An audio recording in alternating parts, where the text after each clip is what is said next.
సకల దేవతా స్వరూపమైన గోమాతను కనుమ పండుగ వేళ భక్తి శ్రద్ధలతో ఆరాధించారు. విశాఖలోని అంబికాబాగ్ దేవాలయంలోని గోశాలలో గోవులకు శాస్త్రోక్తంగా పూజలు నిర్వహించి నైవేద్యాలు సమర్పించి సనాతన ధర్మాన్ని పాటించారు. మన పాడి పంటలకు మూలమైన గో సంపదను కాపాడుకోవాల్సిన ఆవశ్యకతను గుర్తు చేసుకుంటూ వాటి పట్ల కృతజ్ఞతను చాటుకున్నారు. మరింత సమాచారాన్ని మా విశాఖ ప్రతినిధి మూర్తి అందిస్తారు.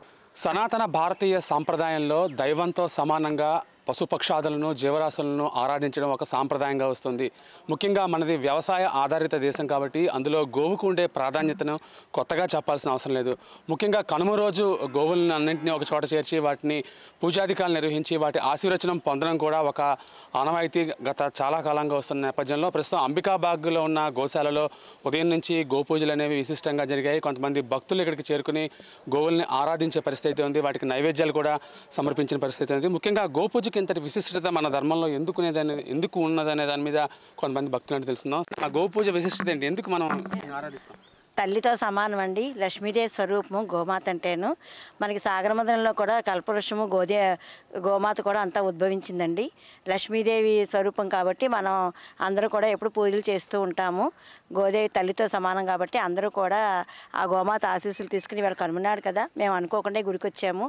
ఈ పూజలో పాల్గొనడం మా అదృష్టంగా భావిస్తున్నాము. అంత సార్ మీరు చెప్పండి సార్, మీరు చాలా సంవత్సరాలు బట్టి ఉన్నాను. అసలు గోపూజ ఎందుకు చేయాలంటే ప్రతి పార్ట్లో ఉన్న గోవులో కూడా ఒక్క దేవత ఉన్నారు కాబట్టి గోపూజ చేస్తే అందరి దేవతలకి మనం పూజ చేసినంత సమానం. అందువల్ల మనం పూజించే ప్రతి దేవత స్వరూపం ఒక్క పార్ట్లో ఉంటుంది, మనం చూస్తే తెలిసిపోతుంది. కాబట్టి గోపూజ చేస్తే ఇంకా మనం అందరి దేవతల్ని కూడా పూజించిన దానితో సమానము.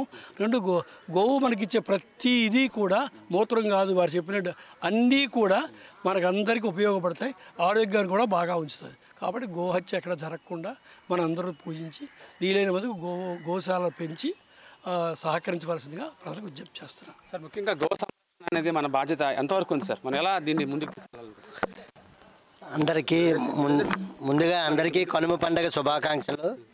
ఈ గోవు అన్నది చాలా ప్రత్యేకమైన జంతువు. దీన్ని ఆరాధించడం వల్ల సకల బాధలు పోయి అందరికీ కూడా విముక్తి కలిగి అందరికీ కూడా ఆ గోమాత తాలూకా అనుగ్రహం ఎల్లవేళలా లభిస్తుందని ఒక నమ్మకంతో అందరం చేస్తున్నాం. ఓం గోమాత్రే నమః. ఈ తరం పిల్లలు కూడా ఎంతో పూజ మీద ఎంతో శ్రద్ధ వహిస్తున్నారు. మీరు చెప్పండి, గో పూజ చేయడం వల్ల ఎలా అనిపిస్తుంది? చాలా మంచిగా అనిపిస్తుంది. నా చిన్నప్పటి నుంచి నేను ఈ గోపూజ అనేది చేస్తున్నాం. అండ్ సకల దేవతలు గోవులో ఉంటుంది అనేసి నమ్ముతాం. అంటే గో సంరక్షణ అనేది ఎలా ముందుకు తీసుకెళ్ళాలని మీ ఆలోచన?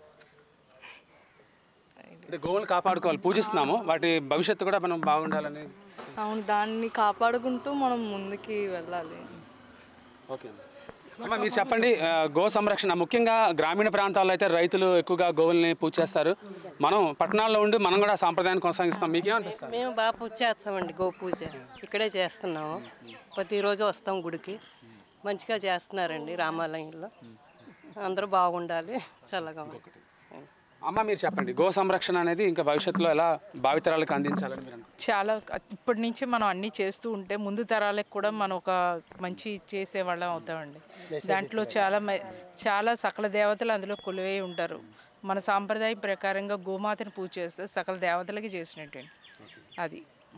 ఇది ముఖ్యంగా గోవుల్ని ఆరాధించడం అనేది మన అనాది కాలంగా వస్తుంది. భవిష్యత్తులో కూడా దీన్ని ఒక యజ్ఞంలా నిర్వహించాలనే తపన భావితరాలకు కలుగజేయాల్సిన అవసరం మన అందరిపైన ఉందనేది వారి మాటల ద్వారా తెలుస్తోంది. వీడియో జర్నలిస్ట్ కృష్ణతో Murthy, VBC on TV, Visakhapatnam.